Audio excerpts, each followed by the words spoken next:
What is up, YouTube family? We are back at it again, and I just got news about this No Bull tour with Luke Longley, Horace Grant, and Scottie motherfucking Pippen.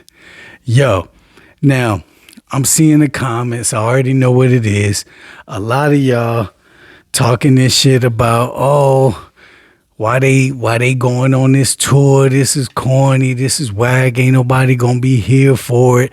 All this and that. And I'm sitting here looking at y'all like y'all got to be some hypocrites. Y'all got to be some hypocrites. First of all, put yourself in the shoes of these players. Now, I heard Gilbert Arenas and some other people talking about, they shouldn't be complaining. They should be happy that they won 6 rings and be just thankful that they got to play with the greatest of all time. But what people don't understand is put yourself in those shoes.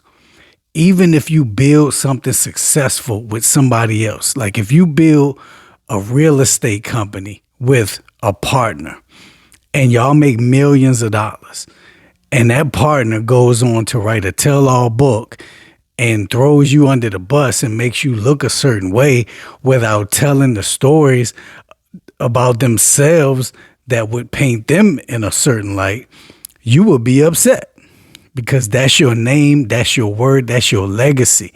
Your family got to see that. Your friends got to see that. Your kids got to see that.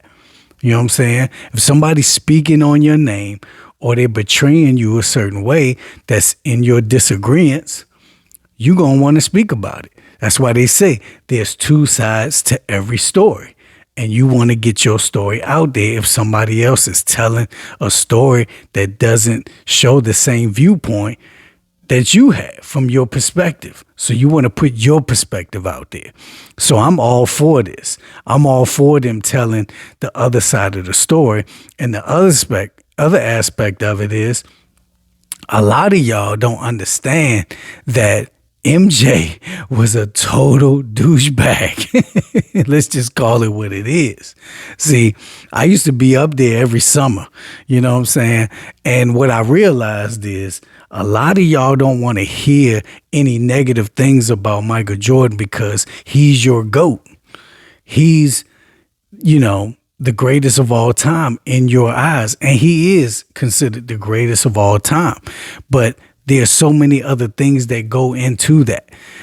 You can't sit up here and tell me that if you think Mike Tyson is the GOAT, you can't sit up here and tell me you're not interested in his life and what he did, who he was outside of the boxing ring, what made him do some of the things he did in his life. You can't sit up here and tell me that you just wanted to see this picture perfect Tiger Woods and him just winning golf tournaments, and you just wanted to keep this, fairy tale image, this golden goose image of Tiger Woods his whole career while he was doing all this other scandalous shit, making us think like he was this golden child. You sitting up here trying to tell me that you didn't want to know about that scandalous shit he was doing behind the scenes? You sitting up here trying to tell me you didn't want to know that he was faking, that he was putting on a front from what we were seeing him as this perfect, golfer who was a family man and a great father and husband and all these things. And he not only was doing that scandalous shit with all those prostitutes, but he had a plethora of women. And y'all gonna sit up here and try to act like y'all don't want to hear that story? So why, when it comes to MJ, you don't want to hear that scandalous shit that MJ was doing? Oh, because he's your GOAT. You don't want your childhood image of MJ to be ruined. I get it now. I understand it. I totally get it because I went through that moment when I was a kid, though. You know what I'm saying? It's sad that some of y'all are having to deal with this as adults.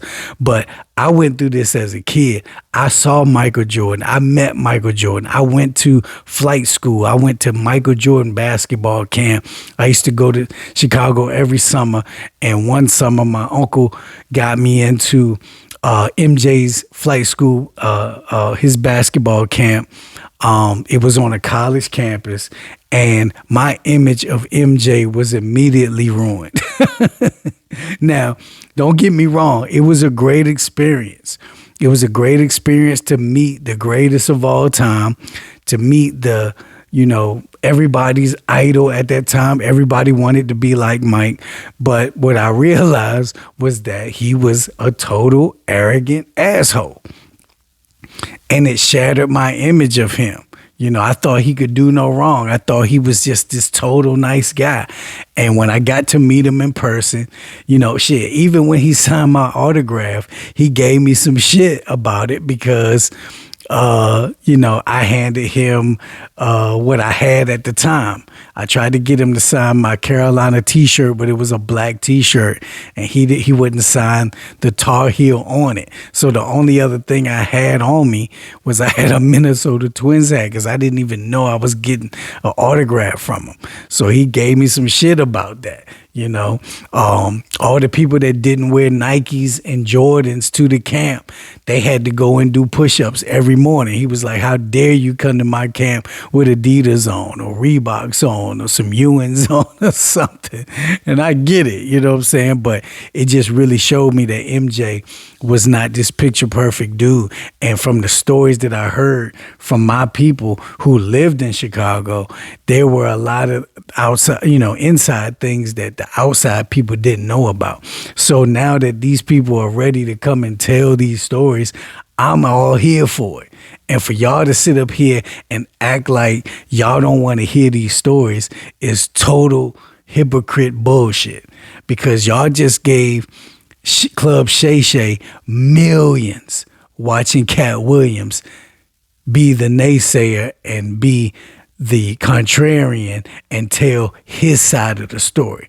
Tell that second part of the story. Y'all used to hold Oprah in high regard. Y'all used to hold Medea, Tyler Perry in high regard. Y'all hold Steve Harvey in high regard. Cat Williams in high regard. All these comedians that wore dresses in high regard. Y'all didn't say nothing about none of that before Cat Williams came and told his side of the story. And as soon as he told his side of the story, he made you look at all those idols that y'all held in high regard. He made y'all look at them totally different. Y'all never looked at Steve Harvey like Mr. Potato Head like y'all did until Cat Williams said it. Now every time you watch Family Feud and you see Steve Harvey, you thinking of Mr. Potato Head. Cat Williams did that. So now that Scottie Pippen, Horace Grant, and Luke Longley are ready to come and do their Cat Williams stories and tell their truths, after MJ had a chance to tell his story with the documentary, the Last Dance documentary, and he got to edit it the way that he wanted it. Now you don't want to see the second part of the story. You don't want to see the other side of the story. That's total bullshit. I'm all here for it. Y'all just don't want MJ's name to be stained, because I guarantee you all these people that are talking about they don't want to see this Scottie Pippen No Bull tour. If Anderson Varejao, Ilgauskas, and Boobie Gibson was doing a anti-LeBron tour, all of y'all would be front and center buying tickets in the very front row to watch them talk about LeBron James. So y'all some hypocritical motherfuckers to be sitting up here acting like y'all don't want to hear these MJ stories. And I'm telling you, it's going to be some wild stories that's going to come out of that tour. And I think they're going to do maybe like half of Cat Williams' numbers. It's going to be so many of y'all that don't want MJ's name to be ruined that y'all going to just turn a blind eye to it. knowing damn well if it was LeBron James, y'all would be front and center with your popcorn ready. So that's some hypocritical bullshit for real. I'm going to be front and center because I want to see if the stories that I heard from back in the day are true. Like MJ smoking weed before the games, about MJ, if he was really sick during that flu game. A lot of people said that he was just hungover. There was a story saying that MJ and Pippen was supposed to go do a charity event, and instead MJ said, fuck them kids, and said, let's go gamble instead. There's stories about MJ's fidelity issues, his infidelities spilling over into the Bulls locker rooms, and Horace Grant and Pippen having to like hold that shit down and remove these females out of these locker rooms before it caused internal issues and issues with MJ's wife, who ended up divorcing him. She ended up finding out about a lot of that shit he was doing.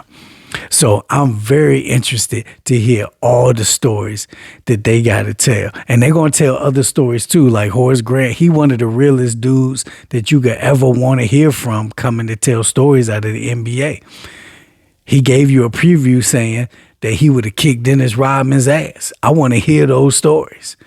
This was one of the greatest basketball teams that ever played. This was the one of the best dynasties that we've ever seen. And you don't want to hear the behind the scenes stories? Nah, y'all just don't want MJ's legacy and name to be stained. But y'all got to grow up. Stop being little kids. Because when you found out the Tooth Fairy wasn't real, and you found out that the Easter Bunny wasn't real, you pray like hell that Santa Claus was real. And y'all are desperately trying to hold on to MJ's perfect image. But I'm here to tell you, it's far from that. And it's about to get stained in ways you ain't never expected to see. So I'm all here for it. And I know y'all will be too, eventually. Watch the numbers it's going to do.